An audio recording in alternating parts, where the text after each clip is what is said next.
Hello दोस्तों, क्या हाल है। तारीख आज 13 जनवरी 2026, दिन मंगलवार, हिंदी तिथि 10 में। और आइए बात करते हैं आज के मुख्य समाचार में देश भर की तमाम बड़ी खबरों पर नजर डालते हैं। देखिए, एक तो आज के दिन लोहड़ी का पर्व है और हर बार नए साल का ये पहला खुशियों का त्योहार होता है। और खास तौर से ये पर्व उत्तर भारत के कई राज्यों में मनाया जाता है, जैसे पंजाब, हरियाणा, हिमाचल, दिल्ली वगैरह में। ये पर्व हर साल मकर संक्रांति से पहले 13 जनवरी को मनाया जाता है और इस पर्व को सर्दियों के अंत और रबी की फसल की कटाई के प्रतीक के रूप में देखा जाता है। तो आप सभी देशवासियों को लोहड़ी की ढेर सारी हार्दिक शुभकामनाएं। और चलिए आगे बढ़ते हैं अपन खबरों में। देखिए, पहला अपडेट, आज ही के दिन हमारे देश के पहले अंतरिक्ष यात्री राकेश शर्मा का जन्म हुआ था, जिन्होंने अंतरिक्ष में 7 दिन बिताए थे। 13 जनवरी 1949 को पंजाब के पटियाला में जन्मे थे ये, जो पूरे भारतवर्ष में अंतरिक्ष में कदम रखने वाले पहले भारतीय शख्स थे। और आज ही के दिन दुनिया में पहली बार रेडियो बजा था 1910 में। ये भी एक ऐतिहासिक बात है। चलिए आगे बढ़ते हैं खबरों में। देखिए, बड़ी खबर, यूपी आगरा में अवैध रूप से रह रहे 38 बांग्लादेशी नागरिकों को आज 13 जनवरी को वापस उनके देश भेजा जाएगा बॉर्डर से। और अगली बड़ी खबर आ रही है, डोनाल्ड ट्रंप ने बड़ी घोषणा कर दी। वो बोले कि अब मैं हूं वेनेजुएला का कार्यवाहक राष्ट्रपति। ट्रंप ने खुद नया ऐलान करते हुए सोशल मीडिया पर पोस्ट किया और उसके बाद दुनिया भर में मानो तबाही से मच गई, तूफान सा आ गया, क्योंकि ट्रंप ने खुद को वेनेजुएला का कार्यवाहक राष्ट्रपति बता दिया है। सोशल मीडिया प्लेटफॉर्म ट्रुथ पर उन्होंने खुद ये पोस्ट किया। जनवरी 2026 से ही पद संभालने का जिक्र भी किया। यूं लगता मानो वेनेजुएला पर हमला करने के बाद वहां के राष्ट्रपति को अरेस्ट करके अब ट्रंप खुद वहां के राष्ट्रपति बन चुके हैं। वहीं इधर ईरान में भी जो जंगी माहौल चल रहा दोस्तों, ईरान हिंसा की तस्वीरें देखिए। तेहरान के हॉस्पिटल के सामने लाशों का ढेर लगा हुआ है। लोग अपने परिवार वालों को तलाश रहे हैं। बीते 15 दिन में 544 लोगों की मौत हो गई। हालांकि इधर ईरान का कहना है कि हमारी सेना पर भी प्लानिंग के साथ हमले हो रहे हैं। ये प्रदर्शन नहीं बल्कि देश के खिलाफ एक आतंकी जंग है। और वहीं दोस्तों, अमेरिका में भी ईरान की खामेनेई सरकार के खिलाफ विरोध प्रदर्शन हुआ और इस प्रदर्शन के दौरान भीड़ में ट्रक घुस गया, जिसने कई लोगों को रौंद दिया। और ये जो दुनिया भर में भू राजनीतिक तनाव का माहौल चल रहा है, इस ग्लोबल संकट के बीच सोना और चांदी के भाव में तगड़ा उछाल देखने को मिला है। एक बार फिर से दोनों कीमती धातुओं की प्राइस ऑल टाइम हाई पर पहुंच चुकी है। देखिए, सोना चांदी में एक ही दिन में ऐतिहासिक उछाल देखने को मिला। चांदी का भाव नए ऑल टाइम हाई पर पहुंचा 2,65,000 रुपए प्रति किलो, जबकि सोना भी 1,44,000 रुपए प्रति किलो के पार पहुंच गया। हालांकि डे एंड की क्लोजिंग के दौरान भी सोना 3,327 रुपए बढ़कर 1,40,000 रुपए प्रति 10 ग्राम के हाई पर बंद हुआ, जबकि चांदी की कीमत एक ही दिन में 14,000 रुपए बढ़ी और पहली बार चांदी का भाव 2,57,000 रुपए प्रति किलो पहुंच चुका है। बाकी अलग अलग कैरेट के हिसाब से गोल्ड का प्राइस आप देख सकते हैं स्क्रीन पर। 24 कैरेट का प्राइस अभी 1,49,000 रुपए के पार चल रहा है। चलिए अगली खबर देखिए, हमारे देश में महंगाई पर एक रिपोर्ट सामने आ रही है कि महंगाई में कुछ बढ़ोतरी देखने को मिली है। बीते महीने दिसंबर में रिटेल महंगाई दर 1.33% पर रही है, जो कि लगातार चौथे महीने आरबीआई के दायरे से नीचे रही है। ये रिटेल इन्फ्लेशन रेट है, यानी खुदरा मुद्रास्फीति दर है। खाद्य महंगाई दर लगातार 7वें महीने नकारात्मक जोन में रही आरबीआई डेटा के अकॉर्डिंग। तो हालांकि रिपोर्ट्स में बताया जा रहा है कि सब्जियों, दालों वगैरह कुछ खाने पीने की चीजों में कीमतों में बढ़ोतरी के चलते दिसंबर में महंगाई बढ़ी है, जो कि बीते 3 महीनों में तो सबसे ज्यादा रही, क्योंकि दिसंबर से जस्ट पहले नवंबर में ये 0.71% पर थी, जो दिसंबर में 1.33% पर पहुंच चुकी है ना। चलिए अगला अपडेट देखिए, भारत से जरूरी कोई भी देश नहीं है, आज ही होगी ट्रेड डील पर बातचीत। खुद अमेरिका की तरफ से ये बयान देखने को मिला है और अगले साल तो डोनाल्ड ट्रंप भी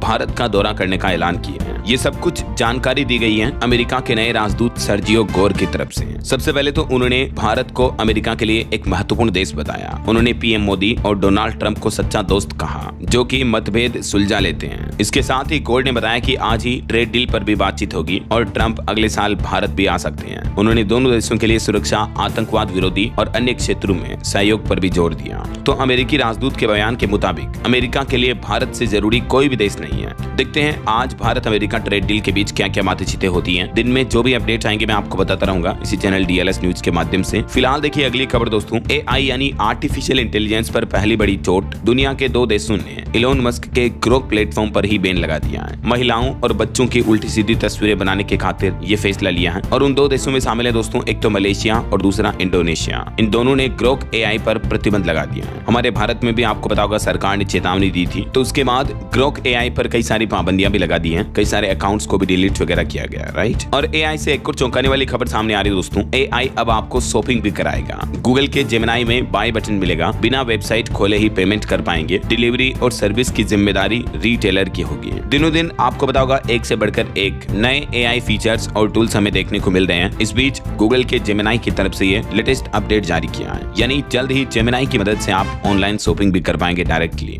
खुद सुंदर पिचाई ने ट्वीट करते हुए जानकारी दी। बाकी और भी दोस्तों, अगर आप AI के बारे में ज्यादा जानना चाहते हैं, सीखना चाहते हैं कि किस तरह से AI से फोटो बना सकते हैं, वीडियो बना सकते हैं, कैसे AI का इस्तेमाल आप अपनी डे टू डे लाइफ में कर सकते हैं, तो इस बारे में डिटेल जानकारी आपको DLS न्यूज के इस AI मास्टरी कोर्स में सीखने को मिल जाएगी। Gemini, ChatGPT, perplexity AI, Leonardo 11 lab समेत कई सारे मल्टीपल AI टूल सीखने का मौका मिलेगा। तो बिल्कुल ज्वाइन कीजिएगा इस कोर्स को। और अगर आप एक पर्टिकुलर यूट्यूबर बनना चाहते हैं तो इसके लिए मैंने एक यूट्यूब मास्टरी कोर्स भी बनाया है जो आपको कंप्लीट रोड मैप सिखाएगा। तो लिंक को चेकआउट कीजिएगा। और फिलहाल सीधा आगे बढ़ते हैं अपन खबरों में। देखिए बड़ी खबर आ रही है, पड़ोसी देश पाकिस्तान से आए संदिग्ध ड्रोन, सेना ने फायरिंग की। सीमावर्ती इलाकों में तलाशी का अभियान भी जारी है। वहीं एक रिपोर्ट सामने आ रही है कि भारत में शैक्षणिक संस्थानों की आय चालू वित्त वर्ष में 11 से 13% तक बढ़ने की संभावना है। और खबर है, जियो ब्लैक रॉक की एक नई वेबसाइट लॉन्च हुई। निवेशकों के लिए डिजिटल टूल्स और आसान निवेश गाइडलाइंस भी उपलब्ध होगी इस पर। मुकेश अंबानी का ये प्लेटफॉर्म है और कुल मिलाकर इन्वेस्टमेंट एडवाइस मिल पाएगी आपको इस पर, है ना। और वहीं आने वाले बजट को लेकर भी कुछ एक्सपेक्टेशंस यानी अनुमान लगाए जा रहे दोस्तों कि इस बार के बजट में रोजगार और बैंकिंग सुधार बजट की प्राथमिकता रह सकती है, क्योंकि हमारे देश के प्रमुख अर्थशास्त्रियों यानी इकोनॉमिस्ट ने भी सरकार को ये सलाह दी है। वैसे बजट 2026-27 1 फरवरी को पेश होने वाला है और इतिहास में पहली बार संडे को बजट पेश होगा, क्योंकि इस बार 1 फरवरी को रविवार मिल रहा है और हर साल आपको पता होगा हमारे देश में 1 फरवरी को ही बजट पेश किया जाता है। तो इस बार भी यूनियन बजट सरकार 1 फरवरी को ही पेश करेगी और पहली बार रविवार के दिन बजट पेश होगा। वित्त मंत्री निर्मला सीतारमण का ये टोटल 9वां बजट होगा। लोकसभा अध्यक्ष और राष्ट्रपति की तरफ से भी इस बजट की प्लानिंग को लेकर मंजूरी मिल चुकी है। बाकी और भी अगर आप जानना चाहते हो कि इस बार के बजट में क्या 10 बड़ी संभावित घोषणाएं कर सकती है सरकार, तो इसको लेकर दोस्तों मैंने कल दिन में DLS न्यूज चैनल पर एक अलग से वीडियो डाला था, तो आप ये वीडियो देख लीजिएगा, ठीक है। चलिए फिलहाल देखिए अगली खबर। EPFO में जल्दी अब आप बिना फॉर्म के भी UPI से निकाल सकेंगे अपनी PF का पैसा। EPFO के नए नियम से लाखों कर्मचारियों को सीधा फायदा मिलेगा। EPFO की तरफ से PF पैसों की निकासी में यह बड़ा बदलाव किया गया है। अब सीधे UPI विड्रॉल की फैसिलिटी मिलने वाली है जल्दी आपको। तो इससे पेपर झंझट खत्म होगा, पारदर्शिता बढ़ेगी और सुरक्षा और सुनिश्चित होगी, है ना। चलिए बड़ी खबर देखिए दोस्तों, पश्चिम बंगाल का ये मामला है। एक BLO फंदे पर लटका हुआ मिला। परिवार ने SIR को लेकर दबाव का आरोप भी लगाया। इस बीच चुनावी माहौल के मद्देनजर सुप्रीम कोर्ट ने भी केंद्र सरकार को नोटिस जारी किया। चुनाव आयुक्तों को आजीवन सुरक्षा और नियुक्ति प्रक्रिया पर कानूनी जंग छिड़ चुकी है। तो चुनाव आयुक्तों की सेवाओं को लेकर सुप्रीम कोर्ट में सवाल उठाए गए और एक दायर याचिका में कहा गया कि लाइफ टाइम सुरक्षा देना सरकार की जिम्मेदारी है। तो इस मुद्दे पर अब सुप्रीम कोर्ट ने केंद्र सरकार को भी नोटिस जारी किया और जवाब मांगा कि असल हकीकत क्या है। चुनाव आयुक्तों को कानूनी इम्यूनिटी। इस मुद्दे पर सुप्रीम कोर्ट के CJI बोले कि हम इसकी जांच करना चाहेंगे। याचिका में दावा किया जा रहा कि ऐसी इम्यूनिटी जजों को भी नहीं मिलती है। तो देखते हैं सुप्रीम कोर्ट में केंद्र सरकार की तरफ से क्या जवाब पेश किया जाता है। आगे जो भी अपडेट आएंगे मैं आपको बता दूंगा। फिलहाल देखिए अगली खबर। $12 अरब का हुआ भारतीय प्रकाशन उद्योग। AI और 3T फॉर्मूले पर टिकी है अब भविष्य की नजर। 3T का मतलब ट्रांसलेट, ट्रांसफॉर्म और ट्रांसफर। और वही खबर देखिए दोस्तों, अभी भारत में आए हुए हैं जर्मन चांसलर। इस दरमियान भारत जर्मनी के बीच कई मुद्दों को लेकर बातचीत करेंगे चांसलर मेर्ज और मोदी। 2 दिन कल और आज भी वो भारत दौरे पर 12-13 जनवरी को। इस बार वो दिल्ली के बजाय सीधा अहमदाबाद में उतरे और PM मोदी भी अहमदाबाद में ही है, राइट। तो बीते दिन दोनों की मुलाकात भी हुई, देख सकते हैं आप। जब मोदी और जर्मन चांसलर से मिले तो साथ मिलकर पतंग उड़ाई। प्रधानमंत्री नरेंद्र मोदी ने कहा कि भारत जर्मनी करीबी सहयोगी है। भारत में 2000 से भी ज्यादा जर्मन कंपनियां हैं। गुजरात के गांधीनगर के महात्मा मंदिर में दोनों की द्विपक्षीय वार्तालाप भी हुई और इस दरमियान दोनों द्विपक्षीय वार्तालाप के साथ ही एक ही कार में बैठे हुए भी नजर आए सफर करते हुए। ये कुछ तस्वीरें आप देख सकते हैं। और इस मुलाकात के बाद भारत जर्मनी के बीच कई अहम समझौतों पर भी मुहर लगी है। देखिए एक अच्छी खुशखबरी तो भारतीय यात्रियों के लिए ये है, जर्मनी ने बड़ी राहत दी। अब नहीं होगी ट्रांजिट वीजा की जरूरत। जर्मनी ने भारतीय पासपोर्ट धारकों को वीजा फ्री ट्रांजिट की सुविधा देने का भी ऐलान किया है। तो एयरपोर्ट से होकर तीसरे देश जाने पर अब आपको अतिरिक्त वीजा नहीं देना पड़ेगा, जिससे आपकी यात्रा आसान, तेज और कम कागजी होगी, है ना। भारत और जर्मनी के बीच और भी कई रणनीतिक साझेदारी को नई गति मिली PM मोदी और जर्मन चांसलर्स की प्रतिनिधिमंडल स्तर की वार्तालाप के बाद। और प्रधानमंत्री नरेंद्र मोदी ने भी बीते दिन युवा दिवस के मौके पर देश के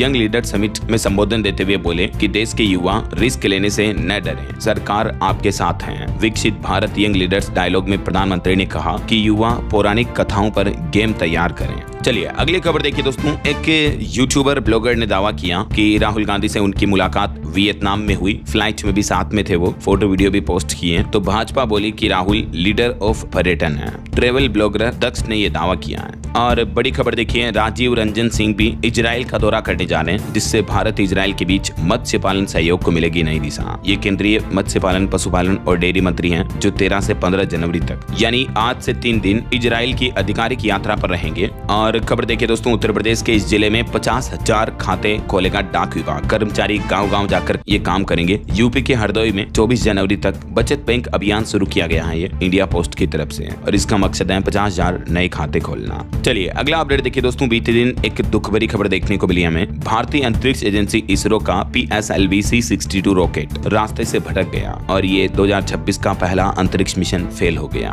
तीसरी स्टेज में गड़बड़ी आई। इस रॉकेट में अन्वेषा समेत 16 सैटेलाइट लेकर ये अंतरिक्ष में जा रहा था। ठीक सुबह 10:18 पर इसे आंध्र प्रदेश के श्रीहरिकोटा से लॉन्च किया गया, लेकिन बड़े ही दुख की बात है कि रॉकेट लॉन्चिंग के तीसरे चरण में गड़बड़ी आ गई। इस वजह से ये रास्ता भटक गया। खैर, हमें अपने फेल्योर से हिम्मत नहीं हारनी चाहिए और हम सब की तरफ से, पूरे देशवासियों की तरफ से भी भारतीय अंतरिक्ष एजेंसी इसरो को ढेर सारा प्यार। हमें पूरा विश्वास है कि इसरो ने पहले भी अंतरिक्ष के क्षेत्र में इतिहास में कई बड़ी उपलब्धियां हासिल की हैं और जल्द ही वापस अपने इस मिशन को सफलतापूर्वक अंजाम देगा इसरो, है ना। चलिए अगली खबर देखिए। सीबीआई ने सुपरस्टार विजय से 6 घंटे तक पूछताछ की। साउथ एक्टर बोले कि भगदड़ के लिए हम जिम्मेदार नहीं हैं। आपको पता होगा करूर भगदड़ में जब उनकी चुनावी जनसभा होनी थी तो 41 लोगों की मौत हुई थी। तो इस मामले पर सीबीआई ने उन्हें पूछताछ के लिए बुलाया। और एक शख्स की अनोखी दास्तान देखिए। बच्चों पर बोझ ना पड़े इसलिए खोदी अपनी खुद की कब्र। 80 साल के बुजुर्ग को मौत के बाद पत्नी की ही कब्र के बगल में दफनाया गया। मामला है तेलंगाना के लक्ष्मीपुरम का। यहाँ के रहने वाले एक 80 साल की उम्र में एक शख्स की मौत हो गई और उनकी आखिरी इच्छा थी कि उन्हें उसी कब्र में दफनाया जाए जिसे उन्होंने खुद बना दिया था पहले ही, ताकि बच्चों पर बोझ ना पड़े। देखिए जरा।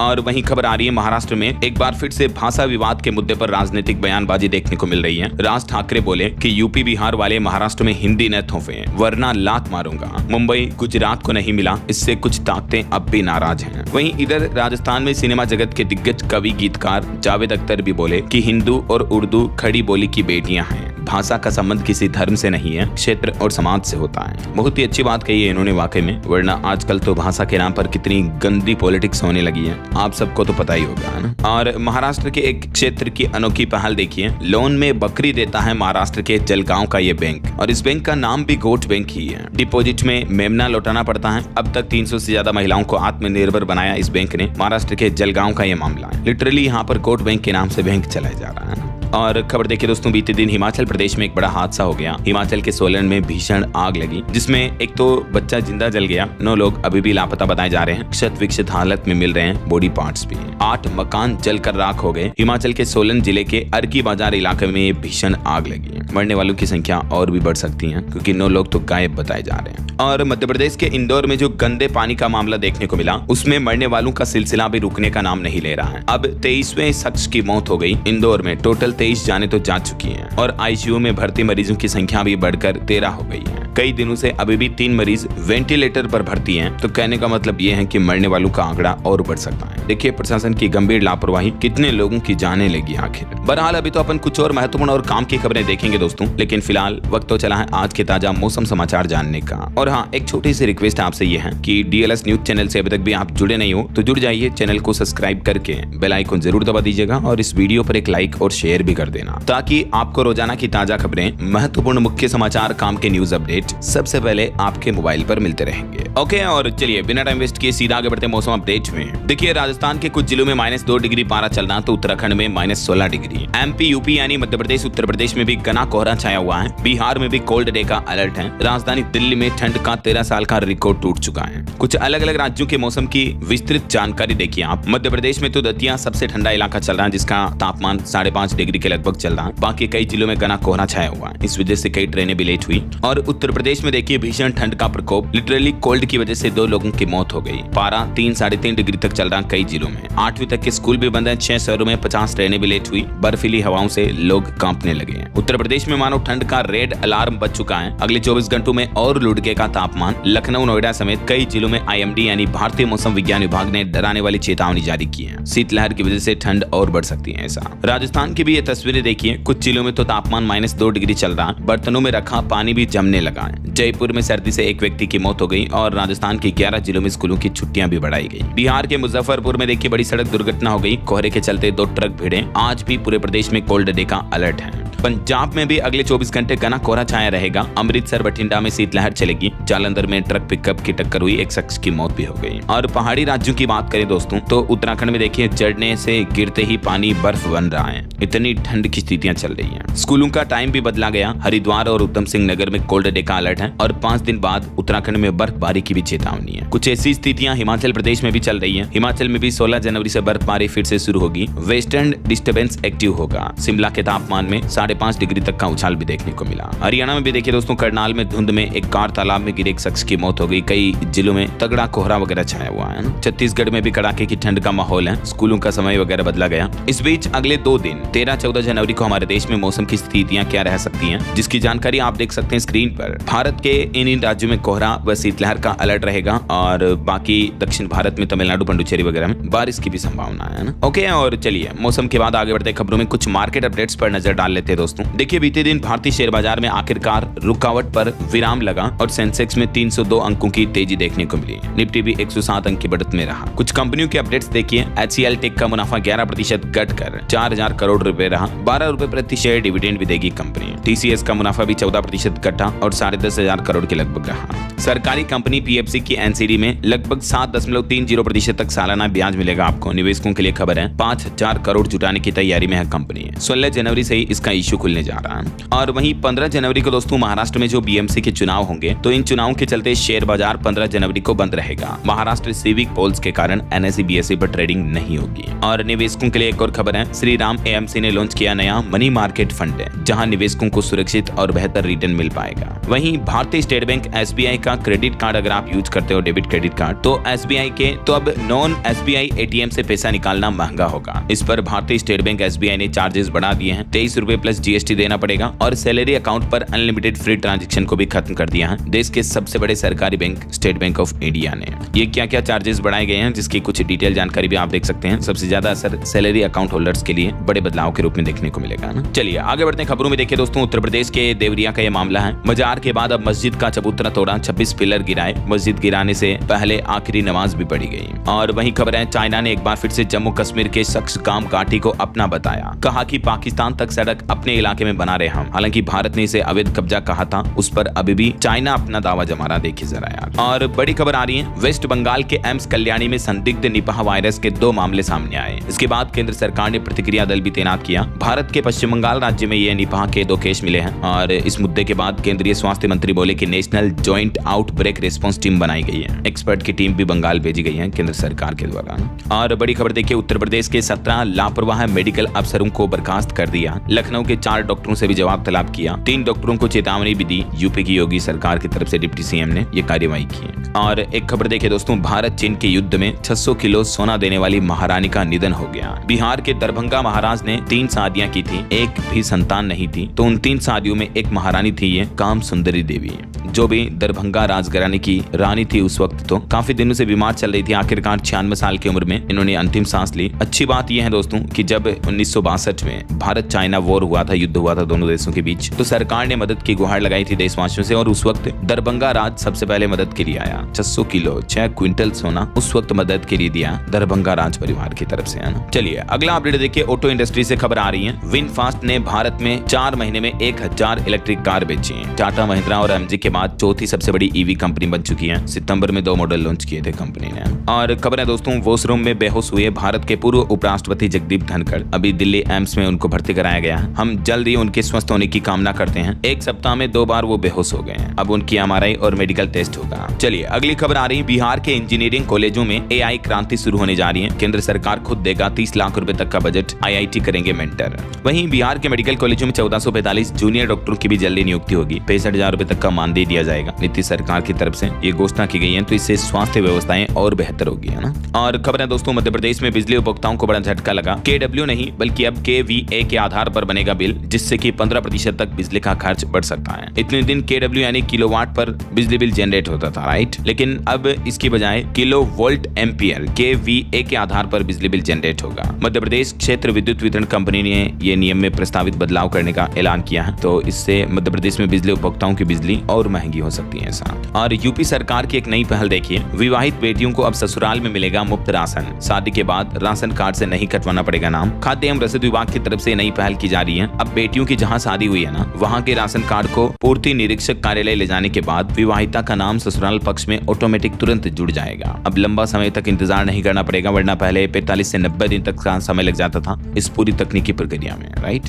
लिहाजा लाभार्थी को उस वक्त राशन से तुरंत लाभ नहीं मिल पाते थे, लेकिन अब ये तकनीकी खामी का लफड़ा नहीं रहेगा ना। और एक खबर देखिए झारखंड की, ये गायब बच्चों की जानकारी देने वालों को मिलेगा 2 लाख तक का इनाम। तस्वीर के साथ झारखंड राज्य पुलिस ने एक पोस्टर भी जारी किया। ये बच्चे काफी दिनों से गायब हैं। अगर आपको भी इनका पता लगता है तो आप 2 लाख रुपए तक का पुरस्कार ले सकते हैं। इस नंबर पर संपर्क करें। चलिए आपको सावधान करने वाली बड़ी खबर बताता हूँ। देखिए SIR सूची के नाम पर APK फाइल भेज रहे हैं साइबर ठग, जिससे क्लिक करते हैं आपका बैंक खाता खाली हो सकता है दोस्तों। तो अनजान लिंक्स पर क्लिक ना करें, साइबर ठगी से इस तरह से बचाव करें। और खबर है IPAC छापेमारी विवाद पर भी ED ने ममता बनर्जी पर जांच में दखल का आरोप लगाया। सुप्रीम कोर्ट में ED ने कहा कि हमसे वो सबूत छीनकर फाइलें ले गई। इस मामले की भी CBI जांच होनी चाहिए। वहीं सुप्रीम कोर्ट ने भी पश्चिम बंगाल में SIR को लेकर चुनाव आयोग से जवाब वगैरह मांगे हैं। और कुछ अंतर्राष्ट्रीय न्यूज अपडेट देखिए दोस्तों। पाकिस्तान के खैबर पख्तूनख्वा में जोरदार धमाका हुआ, 6 पुलिस अधिकारियों की मौत हो गई। वहीं खबर है जापान के इस कदम से उड़े चीन के भी होश। दरअसल अब समंदर में रेयर अर्थ मेटल की खोज में निकला जापान, जिससे चाइना के पसीने छूट रहे हैं। रेयर अर्थ के निर्यात पर रोक लगाकर अब ड्रैगन माथा पीट रहा है, क्योंकि दुनिया के कई देश अब इस मामले में आत्मनिर्भर बनने के लिए नित्य नए पहल, नित्य नए प्रयास कर रहे हैं। तो जल्दी चाइना की डिपेंडेंसी खत्म हो जाएगी, है ना।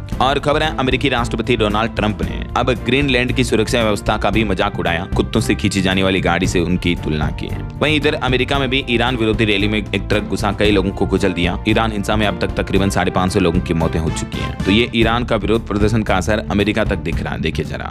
और खबर है दोस्तों बांग्लादेश में एक हिंदू सिंगर की इलाज न मिलने की वजह से मौत हो गई। ये जेल में बंद थे, अस्पताल में दम तोड़ा। उनके परिवारजनों ने लापरवाही का आरोप लगाया जेल प्रशासन पर। चलिए इंटरनेशनल न्यूज अपडेट के बाद आगे बढ़ते हैं खबरों में। देखिए आप कुछ बड़ी दुर्घटनाओं और हादसों से जुड़ी खबरें। पंजाब में नहर में गिरी कार, एक मां और बेटी की मौत हो गई। दिल्ली में SUV डिवाइडर से टकराकर पलटी, एक की मौत, 6 लोग घायल हो गए। और एक क्राइम जगत से बड़ी खबर देखिए, एक मां ने अपने ही 6 साल की बेटी को मार डाला। गाजियाबाद में डंडे से 20 मिनट तक पीटती रही, हाथ पैर टूट गए, पूरा शरीर नीला पड़ गया, तब जाकर रुकी वो। यूपी के गाजियाबाद का ये मामला है। 6 साल के मासूम की एक सौतेली मां ने पीट कर हत्या कर दी। यार देखिए, सौतेली मां के दर्जे को ही बदनाम कर दिया समाज में। और यूपी कानपुर में भी एक बड़ी आपराधिक घटना देखने को मिली। शराब की वजह से अपनी पत्नी और अपने ही बेटे को काट डाला। अपनी 5 महीने की गर्भवती पत्नी थी जिसका नाम था रूबी। तो यूपी कानपुर के इस थाना क्षेत्र में शराब के नशे ने एक परिवार को पूरी तरह से तबाह कर दिया। नाराज पति और आए दिन होने वाले झगड़ों के बीच पति ने अपनी गर्भवती पत्नी और बच्चे को भी मार दिया, देखिए यार। और यूपी में एक और बड़ी घटना देखने को मिली। एक और पति का कत्ल, प्रेमी संग पत्नी ने रची साजिश, शराब पिलाई, मफलर से गला घोंट दिया और फिर सिर काट कर बोरवेल में भी फेंक दिया। यार मतलब यूपी मेरठ की तरह फिरोजाबाद में भी इस तरह का मामला देखने को मिला।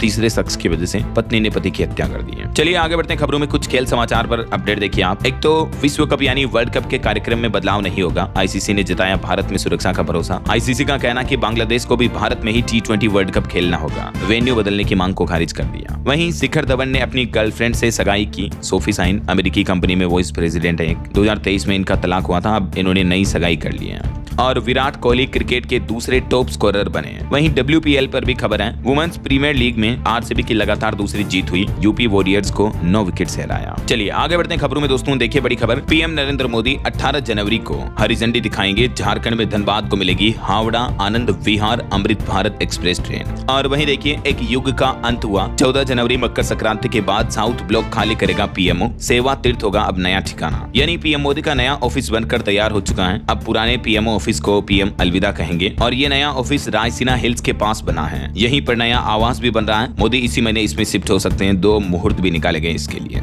ये लोकेशन में आप देख सकते हैं पुराना और नया ऑफिस कहाँ होगा। और बॉलीवुड से खबर है दोस्तों, गोल्डन ग्लोब 2026 इवेंट में प्रियंका चोपड़ा बनी अवार्ड प्रेजेंटर। सीरीज एडोलेसेंस और लियोनार्डो की फिल्म को 4 अवार्ड मिले। ओवन कूपर को बेस्ट सपोर्टिंग एक्टर का अवार्ड भी मिला। और रानी मुखर्जी की मर्दानी 3 फिल्म का ट्रेलर भी रिलीज हो चुका है। 30 तारीख को ये लॉन्च होगी। वहीं बॉक्स ऑफिस पर देखिए प्रभास की फिल्म का नहीं चला जादू, धुरंधर के आगे फेल हुई फिल्म। पहले वीकेंड पर कलेक्शन महज 19 करोड़ रुपए रहा। चलिए आगे बढ़ते खबरों में देखिए आप, सरकार की कमाई में तगड़ी बढ़ोतरी हुई। नेट टैक्स कलेक्शन 8.8% तक बढ़ा है, जबकि टैक्स रिफंड में करीब 17% तक की गिरावट देखने को मिली है। यानी डायरेक्ट टैक्स कलेक्शन प्रत्यक्ष कर संग्रह में लगभग 9% तक का ये सीधा उछाल देखने को मिला है। और किसान भाई लोगों के लिए नए साल का बड़ा तोहफा है। कृषि यंत्रों पर 50% तक की सब्सिडी दे रही सरकार। 21 जनवरी तक किसान भाई लोग इसके लिए ऑनलाइन आवेदन कर सकते हैं। यूपी सरकार के इस ऑफिशियल पोर्टल के माध्यम से किन किन यंत्रों पर सब्सिडी मिलेगी, क्या कुछ और भी डिटेल जानकारी इसके बारे में देख सकते हैं आप स्क्रीन पर। तो किसान भाई लोगों के लिए एक खास मौका है। चलिए अगला अपडेट देखिए, न RAC न वेटिंग, सिर्फ कंफर्म टिकट पर कर सकेंगे यात्रा। वंदे भारत स्लीपर ट्रेन से बदलेगा रेल सफर का अनुभव। स्लीपर ट्रेन के साथ ही रेलवे यात्रियों के लिए कुछ नए नियम भी लागू होने जा रहे हैं। और खबर है यूपी लखनऊ में मुख्यमंत्री से हुई KGMU कुलपति की मुलाकात, हड़ताल खत्म करने की घोषणा हुई, अब नियमित चलेगी OPD। वहीं दोस्तों उत्तर प्रदेश में पंचायत चुनाव से ठीक पहले OBC आयोग गठन पूरा करने की मांग भी देखने को मिल रहे हैं। हाईकोर्ट पहुंचा मामला, PIL दाखिल हुई। और